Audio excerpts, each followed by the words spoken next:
Yang membatalkan puasa ada 9. Ada fikih praktis itu di depan, mungkin ada yang jaga. Ada 9 hal yang membatalkan puasa dan 9 orang yang boleh berbuka puasa. Kalau anda tergolong orang yang 9, nggak wajib puasa. Nanti ada setelah ini 9 hal yang membatalkan puasa. Yang pertama adalah mudah dihafal, nanti langsung cara yang menghafal pun sudah saya tata. Yang membatalkan puasa adalah yang pertama, memasukkan sesuatu ke salah satu lubang yang 5. Memasukkan sesuatu ke salah satu lubang 5, lubang mulut, lubang hidung, lubang telinga, lubang buang air kecil, lubang buang air besar. 5. 1, 2, 3, 4, 5. Baik, kita rinci satu demi satu. Memasukkan sesuatu, nanti ibu kesini semua, ibu jangan kedip, tidak usah noleh juga kesini. Ini kedip sedikit tidak paham nanti. Baik, jangan kedip ibu, tidak usah tanya sebelahnya, tanya saya nanti. Kalau ibu tanya sebelahnya tambah nggak ngerti, percaya ya? Ibu tidak usah tanya sebelahnya, ibu tanya ke sini. Masih ada yang bercerita di mana nih? Di sana tuh ada yang cerita. Ini fikih praktis, ibu jangan kelewatan sedikit pun. Nah, yang maksud membatalkan masukkan lubang mulut, lubang hidung, lubang telinga, lubang buang air kecil, lubang buang air besar, ini saya rinci. Yang dimaksud memasukkan ke lubang mulut adalah nelennya. Makanya jangan kedip dulu, nanti salah ya. Nelennya. Maka selagi anda tidak nelen, maka tidak batalkan puasa. Misalnya di satu pagi anda melihat es krimnya anak-anak kok lebih, lah ini sayang, esnya lebih, langsung dimasukkan ke mulut, batal enggak? Enggak batal, asalkan jangan ditelan. Jangan ditelan, awas jangan. Enggak ada yang berbeda, tanya ulama manapun sama, enggak ada. Enggak batal, asalkan jangan di permen masukkan, permen batal enggak? Enggak batal, asalkan jangan ditelan. Sudah selesai. Sebab yang membatalkan nelennya. Tapi makruh, iseng banget ya, tambah sakit hati es krim masukkan mulut siang hari bulan Ramadan. Tapi kita harus paham yang membatalkan nelen. Makanya kenapa Buya ngomong jangan kedip. Kalau ibu kedip atau ibu noleh ke sebelah, habis itu pulang, oh yang membatalkan nelennya saja ya. Iya, bener kan? Paham? Jelas. Pulang ke rumah ditanya sama anaknya, mama nelen ludah gimana ma? Saya tadi ngobrol. Makanya jangan ngobrol kalau ngaji, nggak usah tanya ke tetangganya. Ayo nelen ludah gimana? Kayaknya batal. Ah kok kayaknya, nih bagaimana sih? Harus jelas. Nelen ludah itu tidak membatalkan puasa dengan catatan ada 3. Jadi nelen ludah itu tidak membatalkan puasa asalkan ada catatan 3. Yang pertama, ludahmu sendiri. Sudah, tidak usah bingung kalau belajar dengan kami. Ibu matanya ke sini aja, ibu gak usah bingung, nanti ibu paham sendiri, tidak usah bingung, tidak usah. Saya pikir yang paling mudah itu ibu paham gampangnya. Yang pertama, ludah ditelen itu tidak membatalkan puasa asalkan ludah ibu sendiri. Ludahnya orang lain batal ya, masa ludahnya orang ini ya. Cuman kalau ngomong ludahnya orang lain itu jangan dibayangin ada ludah di meja langsung dicip, itu jorok banget. Itu anda memang belum belajar bagaimana keharmonisan dalam rumah tangga. Ya mungkin sekali seorang suami kalau ciuman kan nggak batal puasa, tapi kalau tertukar lidah suami sama istri, pak, ya gitu loh. Contohnya yang indah, contoh kok jorok banget. Rumah tangga model apa itu? Jadi kan tertukar ludah, batal tidak? Batal karena bukan ludahnya sih. Jadi kalau ludah orang lain batal. Yang kedua, ludah ditelan tidak membatalkan puasa asalkan ludah masih ada di dalam mulutnya. Tapi kalau ludah itu ibu iseng mulai pagi sampai siang dikumpulkan di gelas, sampai dapat setengah gelas, masya Allah, taruh di kulkas dingin. Setelah itu ibu minum di siang hari, batal enggak? Batal karena sudah keluar dari mulut. Kalau sampai enggak paham omongan yang begini, masuk SLB, dibuat yang gampang begini. Makanya jangan noleh-noleh, sudah saya bikin yang paling gampang. Yang ketiga, ludah itu ditelan tidak membatalkan puasa asalkan ludahnya masih asli, belum bercampur dengan yang lainnya. belum campur sama permen, belum campur sama kopi, belum campur sama es krim. Jelas? Baik, kalau saya punya ludah begini saya telan, tidak batal puasa saya karena ludah masih ada di mulut saya, ludah belum bercampur dengan sesuatu, dan ludah saya sendiri. Selesai? Baik, sudah jelas yang pertama, nggak usah bingung. Berarti kalau ditanya anaknya, ludah batal enggak Mi? Jelas tidak, asalkan begini. Sebab ada orang ditanya, Ustadz, nelan ludah batal enggak? Kayaknya enggak. Kayaknya enggak. Ini fikih apa itu? Nelan enggak salah itu? Kayaknya enggak. Enggak ada, harus tidak. Begitu, selesai. Kemudian setelah itu masukkan lubang hidung. Nah, masukkan lubang hidung. Memasukkan ke lubang hidung membatalkan puasa. Langsung ada yang stres. Pengajian paling tidak enak. Kenapa Ibu? Saya punya hobi aduh, ini gimana ini? Nah, makanya kalau ngaji lanjutin, jangan ngobrol, jangan main HP. Ngaji main HP ketinggalan dengan ngobrol sama Tuhan. Nah, yang dimaksud membatalkan puasa, memasukkan sesuatu ke lubang hidung adalah jika sesuatu itu telah kita masukkan sampai kepada batas yang seandainya yang kita masukkan itu air, kita akan merasakan panasnya gerak bagian atas, ya nak? Kalau kita masukkan air panas ya bagian atas. Maka kalau kita masukkan sesuatu ke lubang atas sampai bagian atas yang panas, itulah maka batal puasa kita. Tapi kalau kita masukkan sesuatu masih lubang bawah, itu tidak membatalkan puasa. Maka kami sampaikan kepada semuanya kabar gembira bagi yang suka hobi, bahwa ternyata ngupil tidak membatalkan puasa. Selesai. Cuman jangan di depan umum, malu lah ya, ditutup lah. Selesai. Paham atau belum? Saya sambung bab wudhu dulu. Wudhu berkumur batal enggak?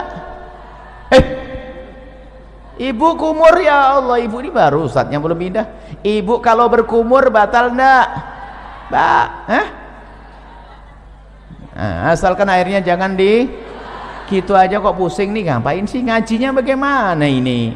Saya belum pergi. Kumur sunnah bahkan, bukan. Jadi ibu kalau bulan Ramadan tetap kumur ya, hukumnya sunnah. Coba batal enggak? Berarti omongan saya salah enggak tadi? Masukkan satu ke lubang mulut tidak batal asalkan jangan di selesai. Baru gamblang. Ada ibu yang bengong kok enggak batal masukin permen ya? Kok enggak batal masukin permen ya? Kok enggak batal? Makanya ngaji yang benar sekarang. Wong kumur sunnah kok. Baik, kalau kumur biarpun berpuasa. Kemudian saya kasih ilmu lagi.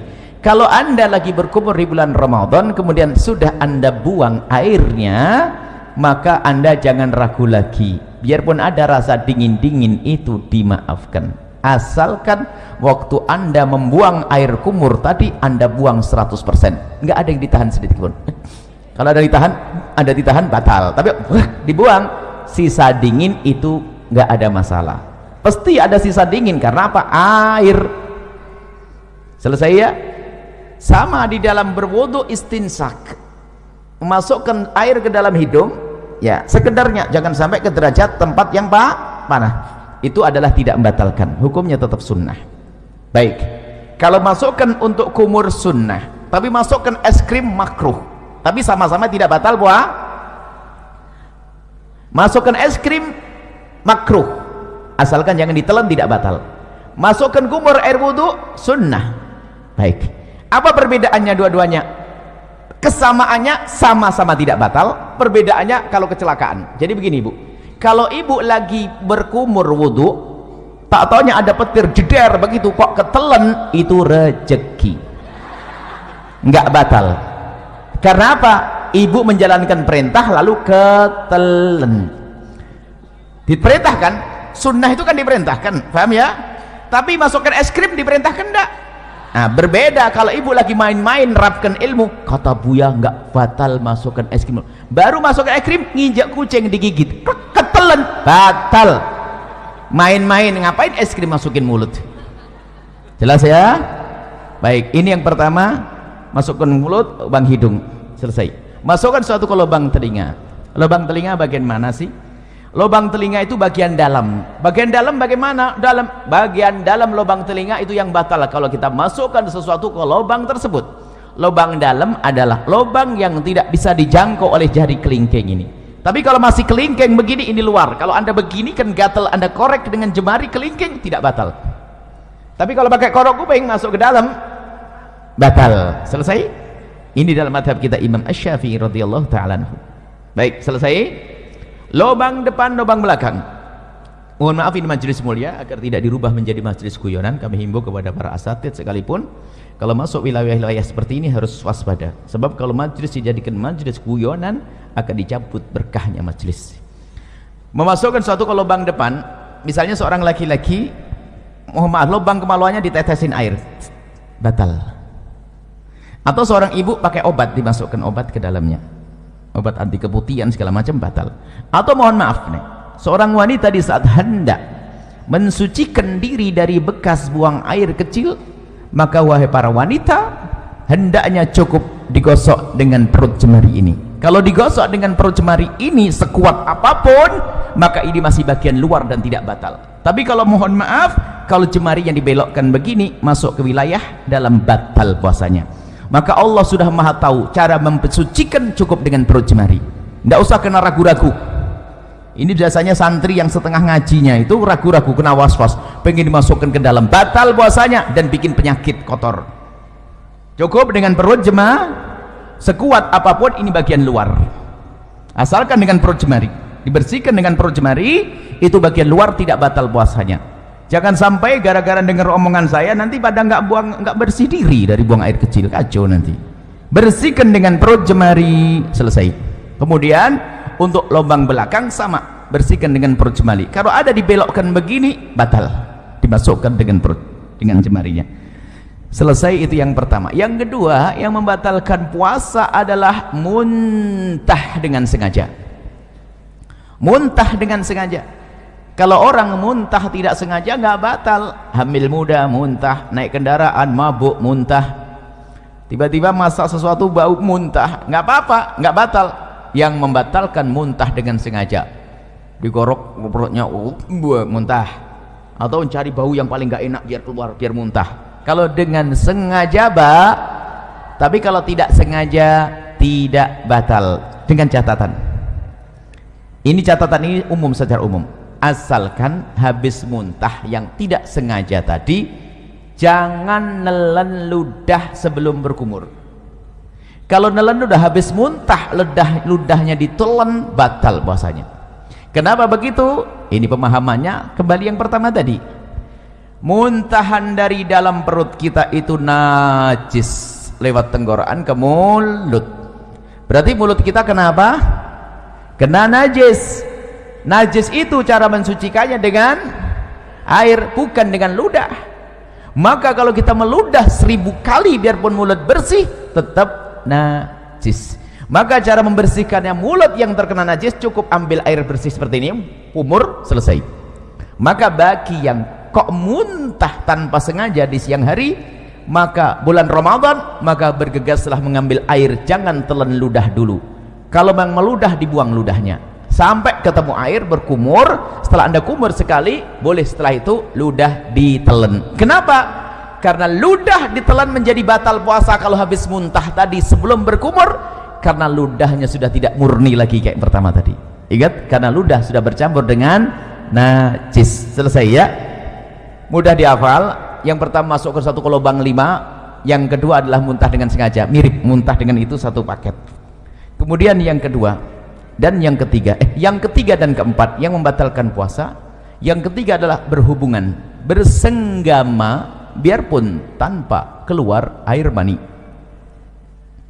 Cukup bersenggama, seorang suami mohon maaf memasukkan kemaluannya ke istri biarpun baru sebentar lalu ditarik, itu membatalkan puasa. Biarpun sebentar, biarpun tidak keluar mani. Kami hanya membahas urusan suami istri. Bagaimana dengan zina? Sama, zina batal puasa. Naudzubillah.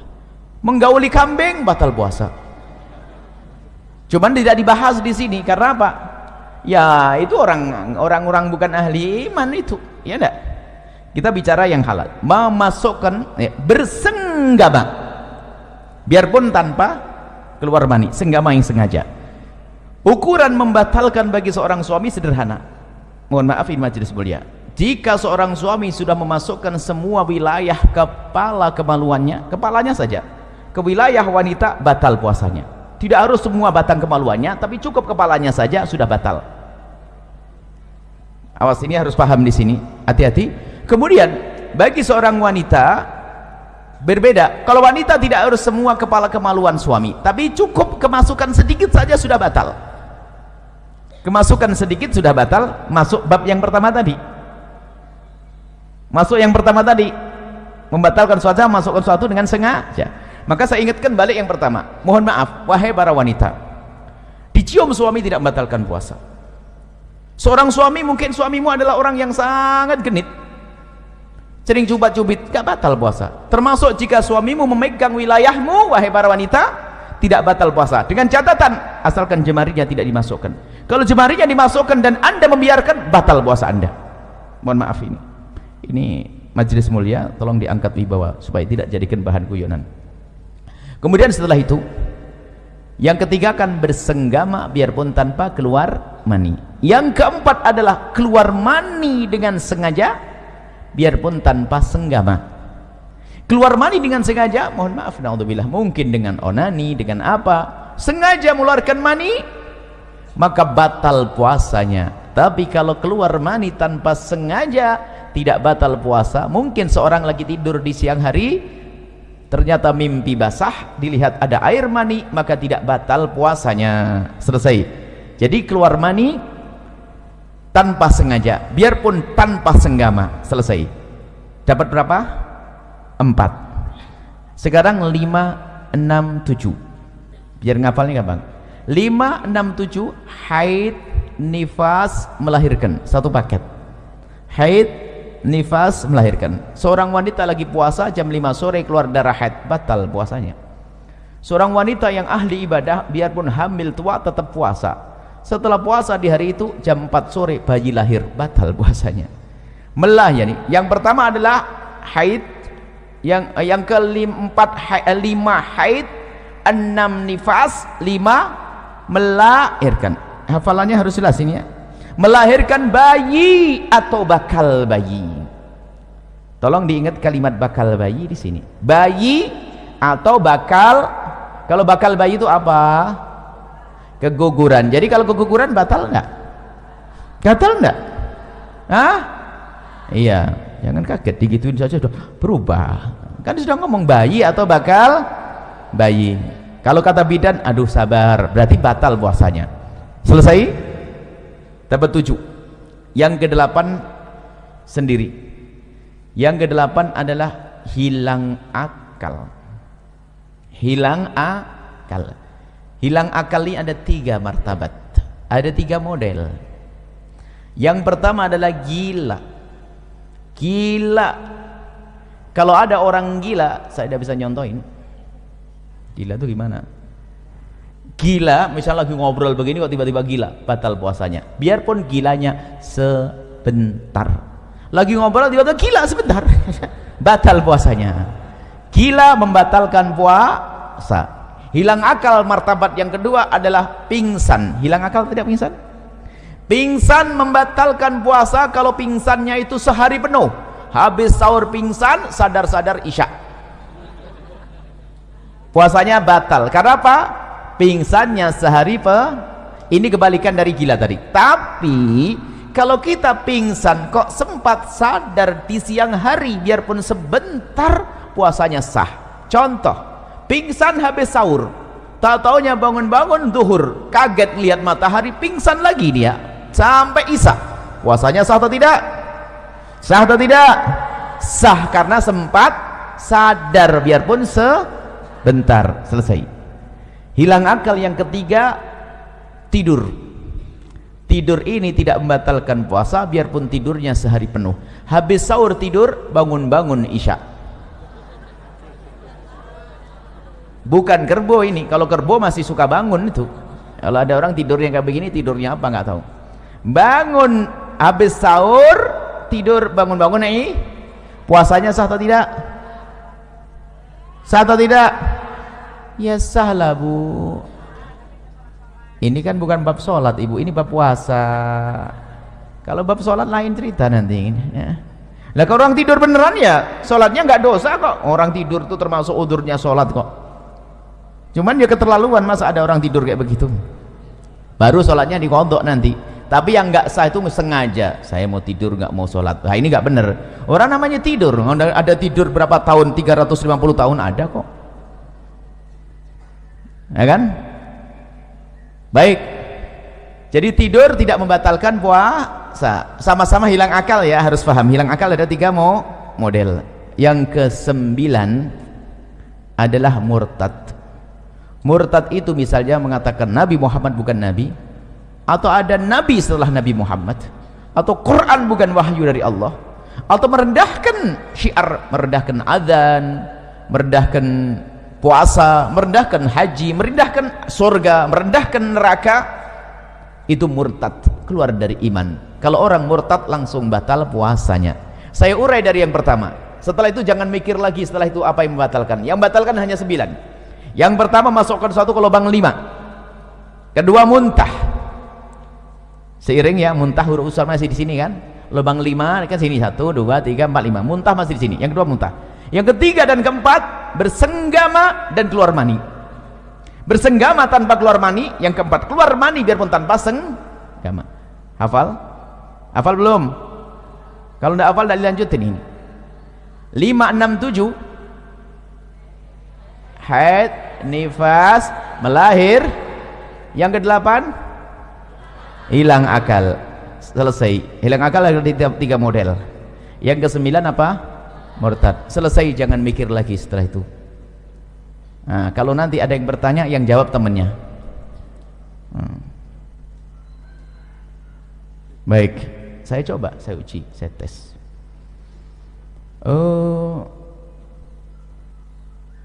Pernah sakit mata? Semoga tidak sakit, amin. Kalau sakit mata, pernah tidak dikasih obat? Pahit tidak di tenggorokan? Batal tidak puasanya? Kan baru di sini Buya. Saya ngajar di sini kok bisa ngomong. Memang Buya ngomong ada mata tadi. Kok jadi batal bagaimana ini ceritanya? Kok nambah sendiri? Inilah belajar yang nggak bener. Suka ngarang begini nih. Ayo. Memang saya ngomong apa? Mulut, mata. Hah? Oh hidung. Lah kok ada yang batal dari gimana Bu? Nah ini baru di tes 1 sudah gagal nih. Jangan-jangan yang lainnya nggak paham nanti. Coba, batal enggak masukkan ke mata? Ke paha. Masuk ke dalam. Wah, batal enggak? Jangan. Bahkan ini orang cerdas suatu ketika. Ini ikatan dokter.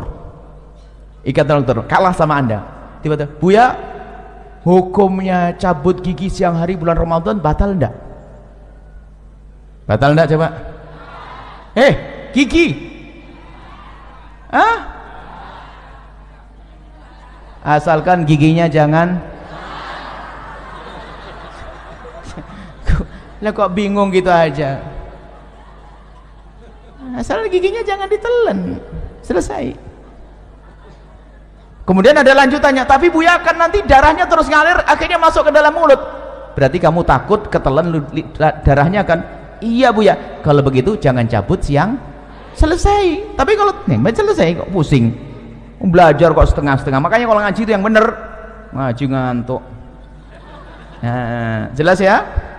Baik, nanti boleh tanyalah apalah setelah ini.